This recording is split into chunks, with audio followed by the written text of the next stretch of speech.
people who are going to be on this platform who are going to teach me, in fact, reason to laugh.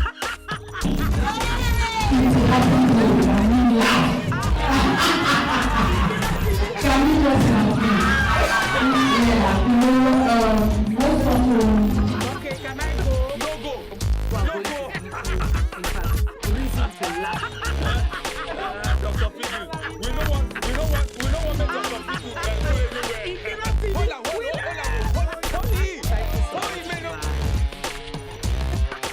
Okay, can I go? No go.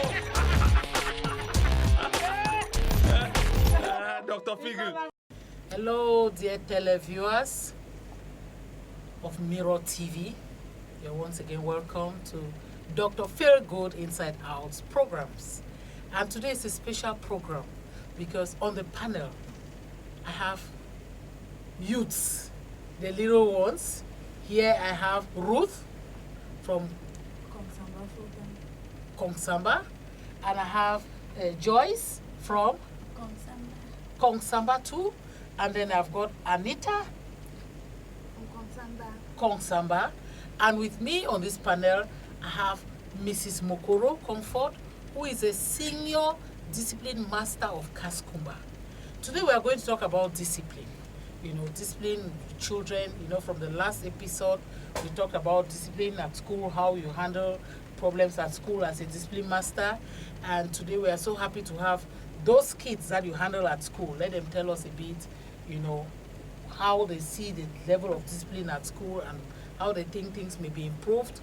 And so you're all very welcome to the panel of Dr. Feelgood. Can you just give the dose of laughter?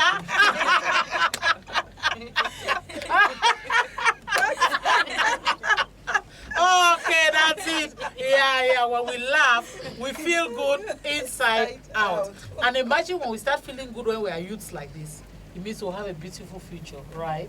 Yes, so happy to have you people here. I'll start with something that just happened not long ago, a few months ago at one of the schools here, where this other student stabbed the other one with a knife.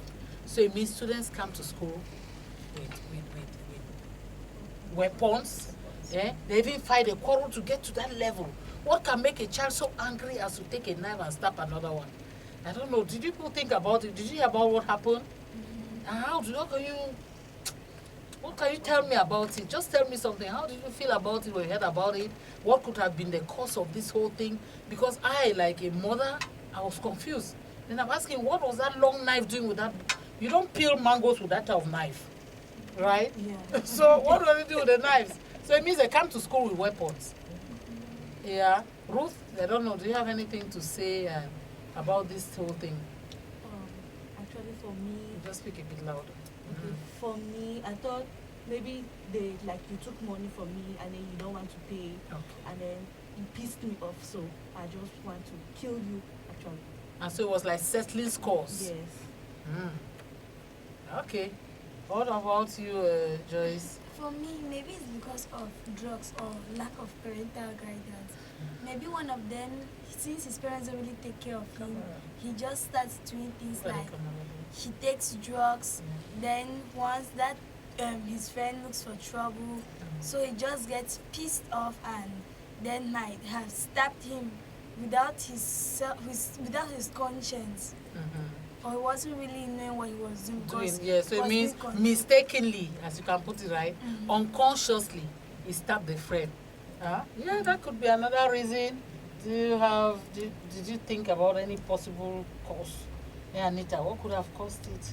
For me, I think it was because maybe the one boy was like, because maybe the other one had a girlfriend, and then the other one like snatched the girlfriend away from him, and maybe you see something from him which he loves so much, or he wanted to make use of it and he destroyed it, which would have caused him to get angry and stab the other one. Oh yeah.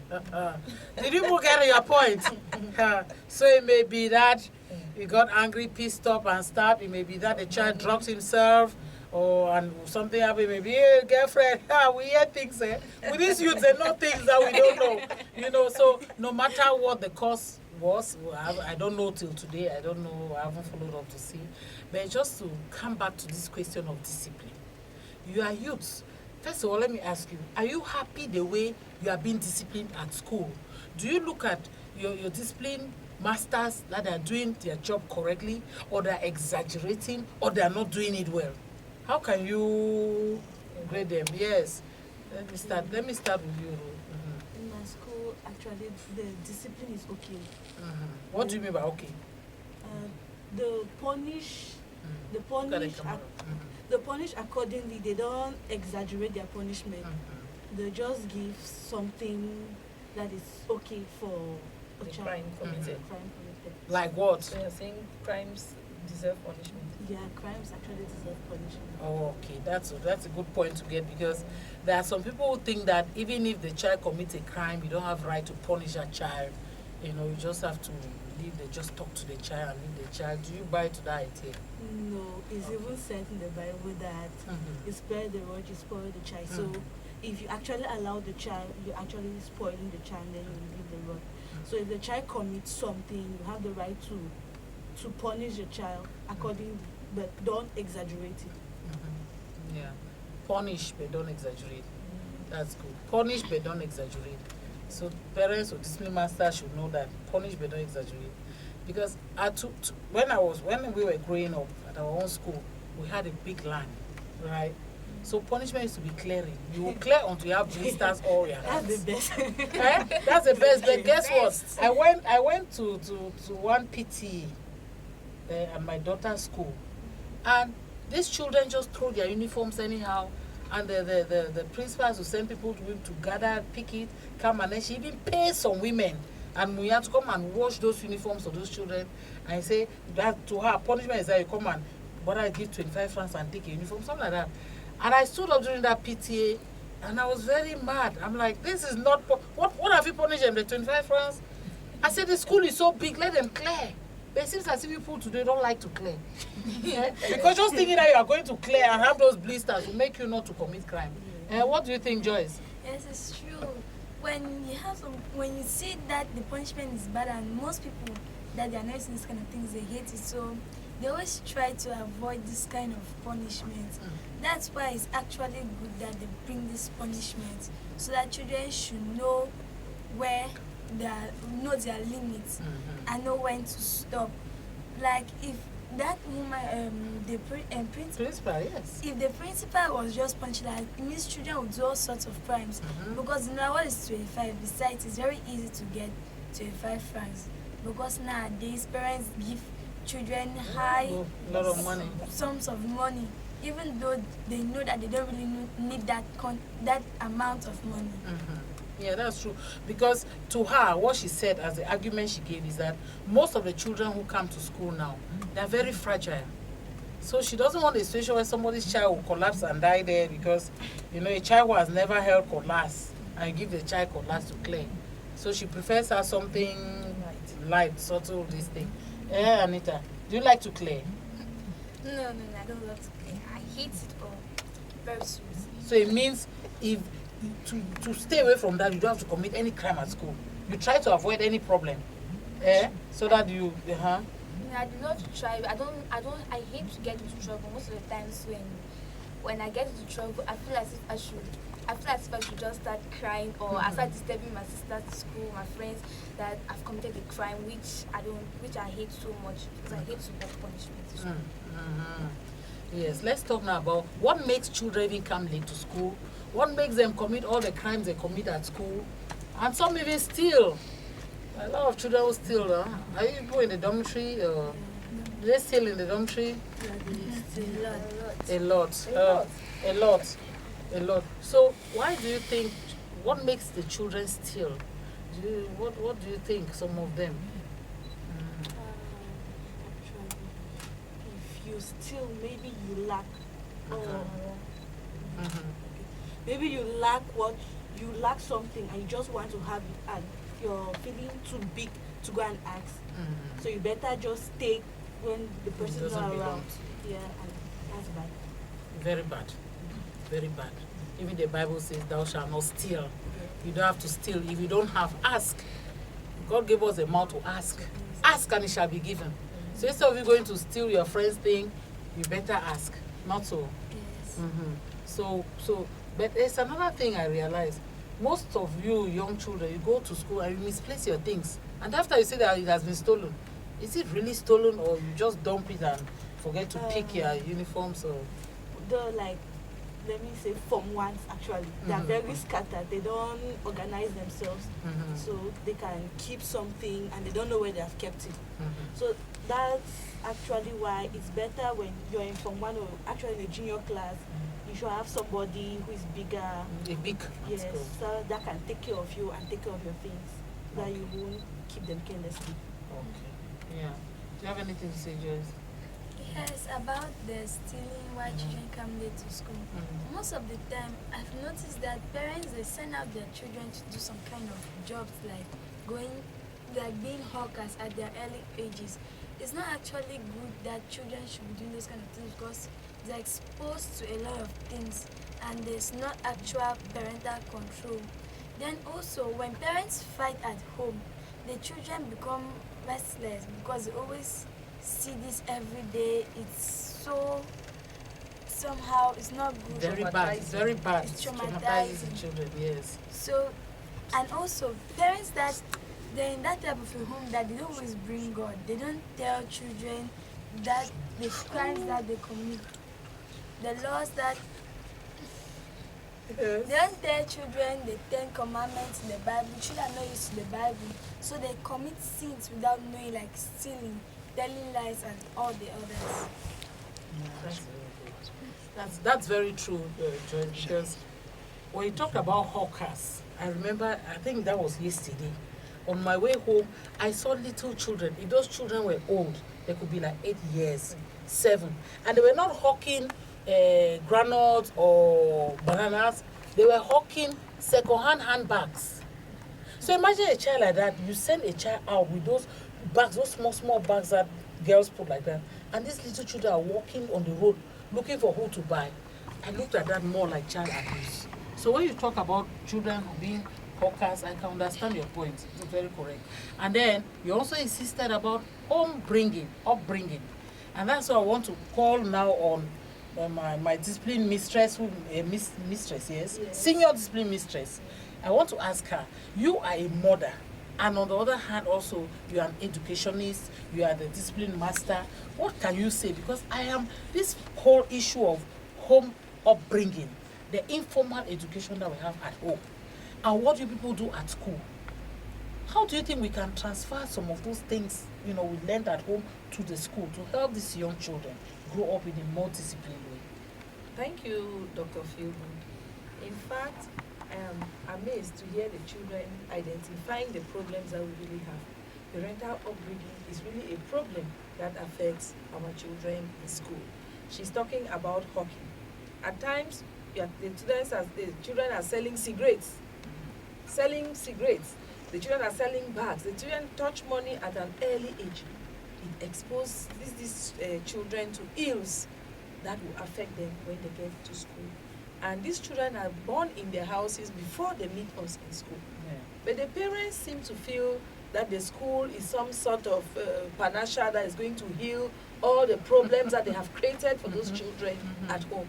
So I think that if the parents are listening to us, they would realize that they should create time for their children. And if they are sending children to go and sell, they should be with those children. The parents can go with the children and the children help them sell. That is going to be in the interest of the family, because the parents will know what their children are doing. At times, some of those children have even been kidnapped. Things have happened to children.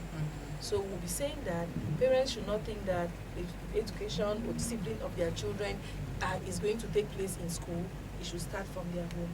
And when we were talking about stealing and fighting, I was happy. I was thinking that we were going to talk about competition.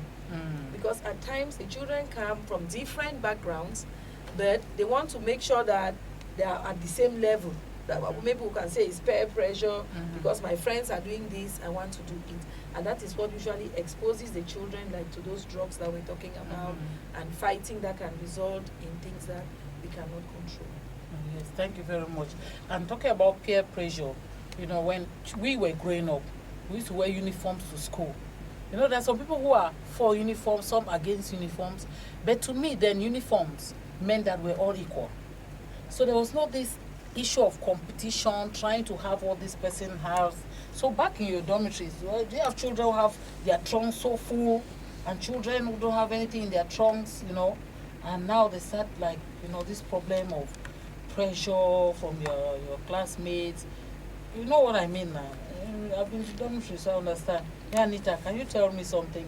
If you notice that thing can cause problems at school, some children even go to the extent of fighting, quarreling, because this person has more than this person. Most of the times in school, those who have a lot, they like to minimize those who don't have.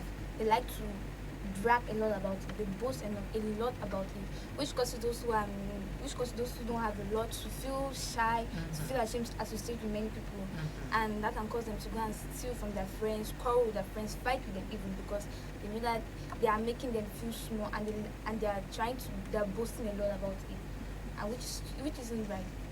Yeah, that's nice. So, do you think that bringing in? Do you put religion at school? It's only like a study, a subject. For So you see, you start seeing where the problem is, because in those days, religion was from Form 1. Because when we learn that we need to share, we need to love each other, some of those things will not happen. Because children will not even know how to share even what they have, to even give to their friends, to avoid them being jealous or those type of things. Is that true? Yes. So now, you people at your own level, don't you think you can impact those other children with their religious knowledge? Because I know people are very, good Christians, children of God. You know what it means, right, to love God and follow His ways. So, can you people impact those people by telling them that, look, this is how we have to do. Don't do that. You don't fight. You don't have to steal. You don't have to kill. You don't have to. Is this something people can do? Yes. Anita, Joyce. Yes, it's something that we can do, but most of the time, it's actually harder to change a bad person to be good than change a good person to be bad. So, these children that they have been badly brought up since from home, when you're trying to speak to them, they act as if you're just that poor, or they also underestimate you, that you're that soft. They don't want to listen to the problems, to their faults, and they instead start turning back blames at you. They start blaming you, and you guys, they start looking for trouble. That makes you not want to be beside them, and that's why most of the time, children from good backgrounds, it's hard for you to see them mixing with people from bad backgrounds. And most of the children from good backgrounds, since they see the children from bad backgrounds, they say, me, I cannot be friends with them because they'll spoil me, that they're this kind of bad children, they know sorts of bad things, that I can never mix with them, they're not my type. That I can only mix with that know God. And that's why these people don't mix a lot, and that's why they cannot change them. So, Mrs. Mokoro, do you think that's the best approach for these children? The fact that you know God, you completely keep away from those who don't know God. Because you know very well that Jesus said, I came for the sinners, not the righteous. Except the child is not really sure about, the level of his faith. But don't you think it's even better to get these children, identify some of these children, and then organize talks at school where they can at least give some moral, because when it's coming from a peer, they understand better than when it comes from you, the teacher. Yes, Doctor, I think that it is possible. The fact that we have brought the children to school, it is because we want them to learn together. We are conscious of the fact that they are from different backgrounds. Excuse me. But it doesn't mean that these children cannot learn from each other. Yeah, that's very true. So, all what we've been saying here boils down to one thing: the upbringing. The background plays a very vital role on the child's discipline. And I was going to add that, our nation is a secular one. And in school, we have had problems with religion when we open up to religion. And the children there are some excesses. So in my school particularly, we have refused that they should not organize any religious things, because when they organize those, you start hearing about mermaids, you start hearing children were collapsing and all that. So it's just like the school is just being cautious, but not like they don't know about God. The schools know well about God, and we invite them, the men of God, during occasions, assemblies, they pray, and I'm sure they are learning citizenship that tells children about their rights, how to love one another. We talk about all that, how to respect their parents. So it's not like the school is not concerned with the upbringing of the children, no. But we try to see that we can help the children. Yeah, thank you very much. But still, if you look at the crime wave now at schools, it's far way beyond what we used to have perhaps 10, 20 years ago. So what do you think can be the cause of this increase in crime waves and everything? And don't you think moral education can have a positive impact? Moral education has a positive impact on this. It can really have. That is why we're saying the parents at home need to give these children this moral education before they come to school to meet the other children. Our children this time are suffering from a lot of negative influences. You were talking about a lot of many people who are going to be on this platform who are going to display, in fact, reason to laugh.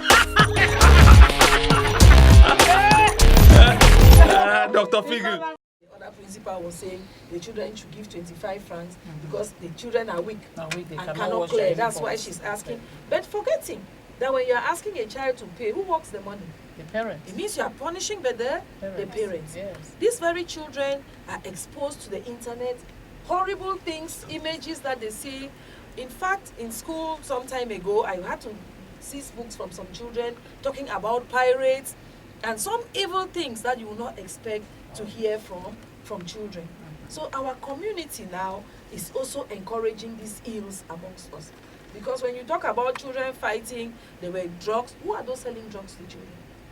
Their parents, reasonable people in our country. So in fact, we really have to do something to help the youth because they are really in a big danger. No, that's true. Because if we, the social media has come with good things and bad things. So we parents, we need to direct the children, tell them. I was watching something yesterday, and this guy was like, you have to give your child a cell phone between this hour and this. It means there has to be a timetable when they need their tablets, when they need their phones. So those who use phones already, right? And then the young ones, they don't even need it because most of those things you are saying, watching pirate movies or all those things they see it on social media, right? Yes. So viewers, I'm happy to have on the panel somebody just joined us, a great lady, great woman of God, a barrister, she's a mother, she's a singer, a gospel singer. In fact, she's everything.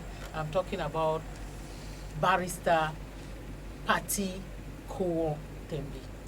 You are welcome on the party. Thank you. I know you have so much to add to what we are saying here because today we actually talk about this discipline in our youth today. Discipline, and I have here a senior discipline mistress with me.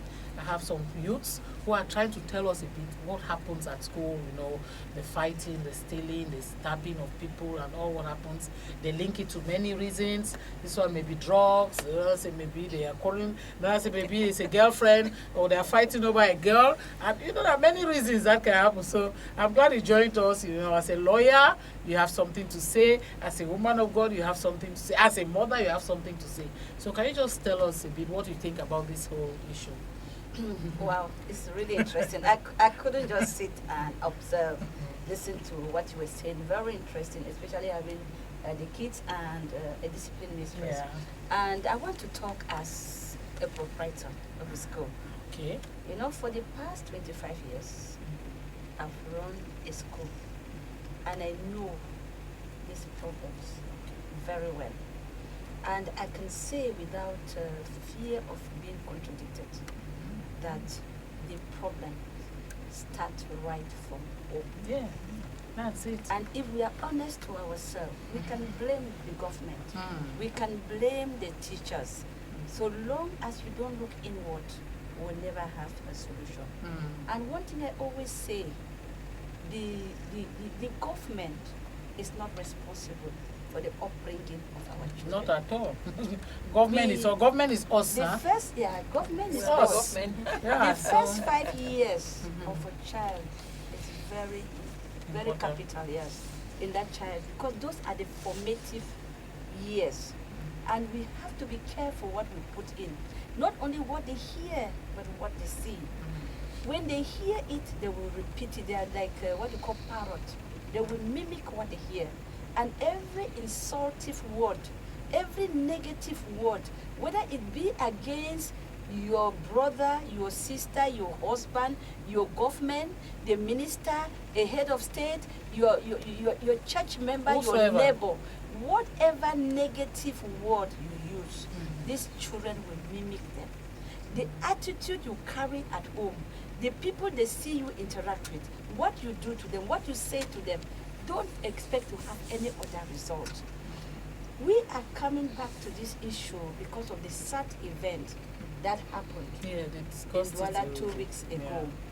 It is indeed sad, especially that we have two children who are almost like they are lost.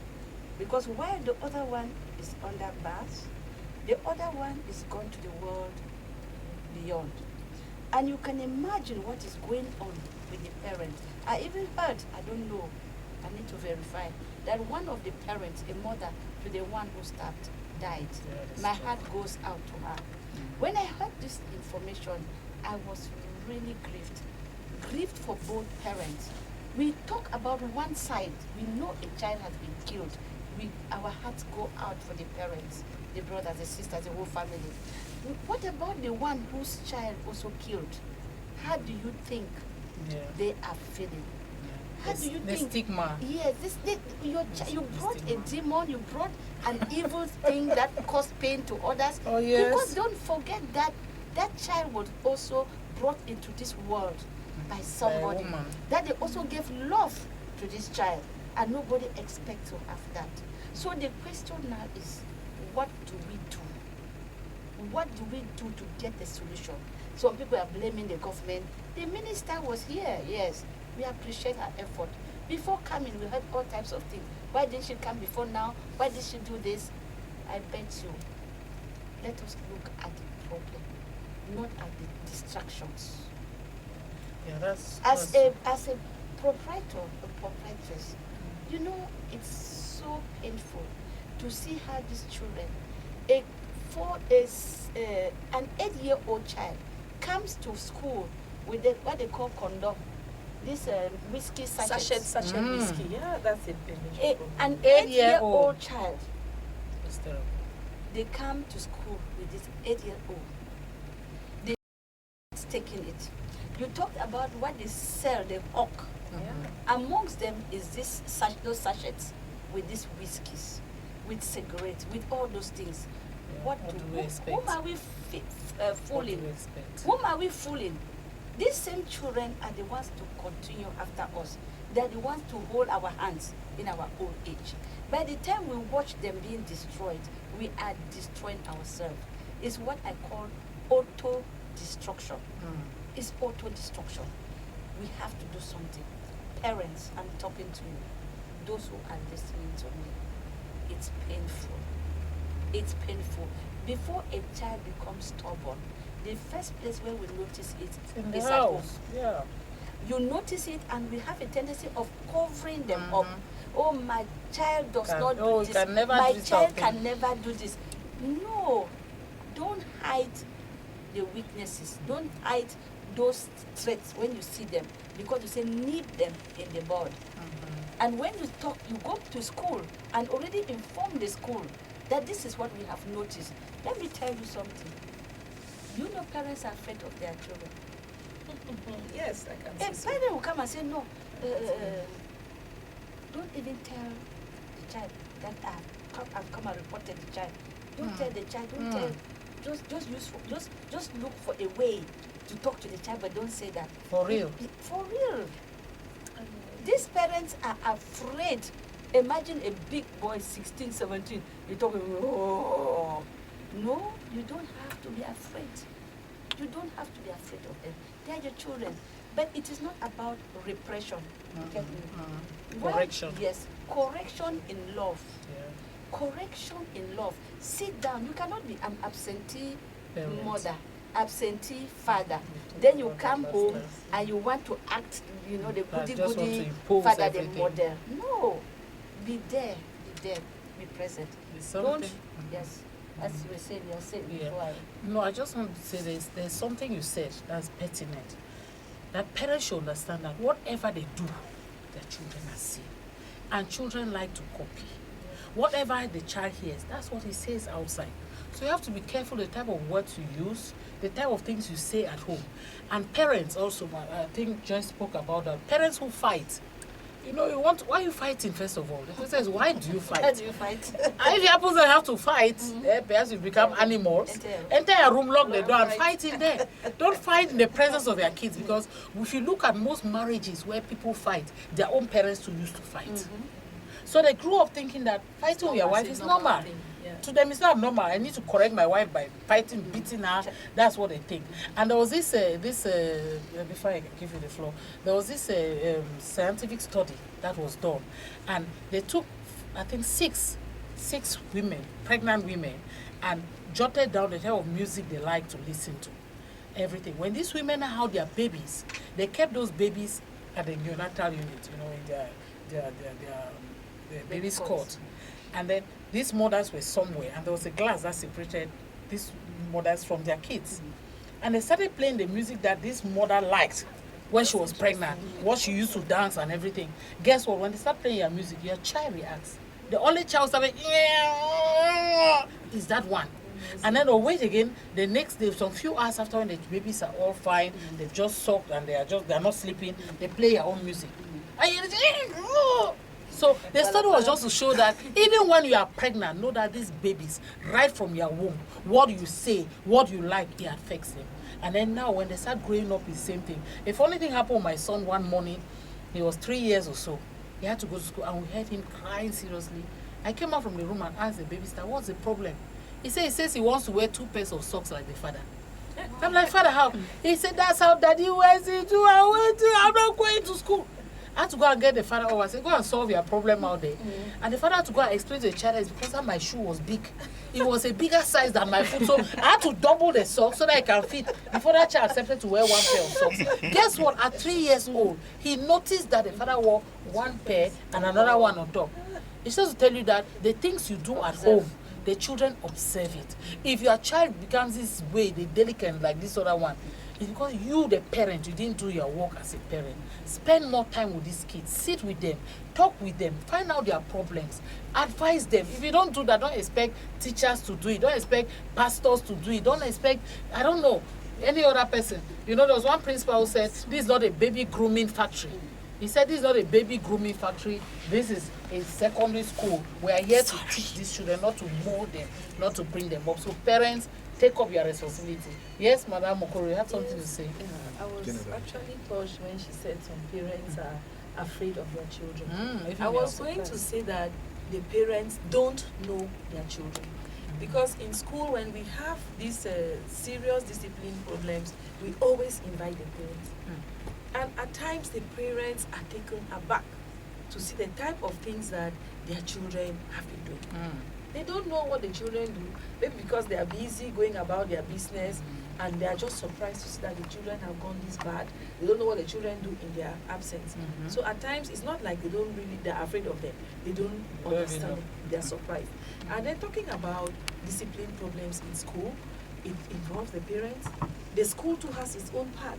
Like if you talk to the children, they will tell you maybe the discipline masters should not beat too much, like we were talking at the beginning, or they should not give them serious punishment. And then the children too, if they know God, as we are saying, they are growing, and these children, as little as they are, they know what is right and what is wrong. They just because they want to keep pushing people and to see how far they can go. So I think that all these 3 parties, the school, the parents, and the children can all contribute to us having a better society. Just to add to that, we are at a crossroads. There's a serious problem in the sense that if we can be honest and truthful to ourselves, leaving God outside, you know the states, you're afraid to commit a crime because you know there's a law that will punish you. And there's a prison that is waiting for you. It's a deterrent. The same way we had We have the laws of God, and we know the consequence, and we know that this earth here will end with the punishment here. What about the punishment of the other? If we can, every parent, the government might not teach you spirituality. The government might not teach spirituality. The state might be a lay state, which means that Cameroon is made up of many different religious components. And there's none of the religion that have been made or supreme over the others. But I believe it is the duty, because there's no religion that will teach violence. There's no religion that will teach hatred. There's no religion that will not teach sharing. All those things are united in every religion. If every parent, every family could do it as an obligation for their children, I think we'll have a better country. Yes. Keep blaming the government is not a solution. What have you noticed, and how can you be part of the solution? You who is looking at me, who is hearing, I know you may complain. I know you might say, oh, why is she speaking like this? This is what I have spoken. What are you saying? Do you like what is going on? Do we like our society? Do you like what we hear? You imagine we are in a country where people can enter a school and beat up teachers. Where are we? In the name of that, children are falling in a trance. In that because of that, a secret thing, teachers who transmit knowledge to your children, a school that is supposed to be a place of knowledge, you can enter in the school, beat up the teachers, scatter things there. Parents, where are we? We want to grow? Do we want to grow? Do we want to prosper? Do we want to progress? It is a question, and each and everyone should look for an answer for the future of this country, for the betterment of this country. We are going to leave it and go, but we will be judged by those who come after us. What is going to be your contribution? Thank you very much. Thank you very much. And just to tell these parents that their kids are their sole responsibility. If those children become wayward tomorrow, it's you. You have the right, it's your right, your duty, to sponsor those kids, feed them well, train them, teach them. In fact, everything is you. They won't blame any other person but you. So take your responsibilities right into your hands and start doing the work that you have to do. Joyce, yes, we've talked about this discipline thing and everything. Are you happy with what we've learned today? Did you enjoy the program? Yes. Yes. So I know in future you're going to be a very great lady. I can see that on your face. Huh? Yes. So you help to change this country, because we just have to do a bit at our own level to make big things happen, right? Yes. So I wish you well. I wish you a wonderful term. I know people are going back to school on Monday also. Just wish you all the best and happy Easter in advance. Anita, same to you. You can see greatness, the way you talk, your authority and everything. I know you're going to go so far. Huh? Yeah, I wish you the best also. Go to school, study hard, and please help your classmates who are wayward. Try. Don't just say they won't listen. Try and let them know this. You see that, you stay. After some time again, you try again. Huh? You try, just like every time I want to go and try, just pray. God, give me the right words to use that will not. Just tell me how to go about it. After you realize it, you change or transform one person. We'll all be very happy. We'll know that this meeting today was not for nothing. All right.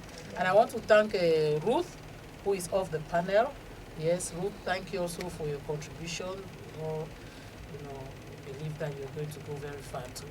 And Madam Discipline Master, I hope you don't have a chief whip here. You not start whipping us here. Thank you so much for your contribution. You are always welcome on this panel. Anytime Dr. Feelgood would like to have you here. And to Barrister, I don't know, your contribution was so powerful, and I believe they will learn something from what you said. They will learn something. They will know all is not just about having the children, just delivering them and dumping them there. No, it's their responsibility to take care of those people. Dear viewers, thank you once again for watching Dr. Feel Good Inside Out. Hope to be with you some other time. Continue watching Mirror TV, your TV. There's always something very, very interesting to come up. See you again. We love you. Dose of laughter.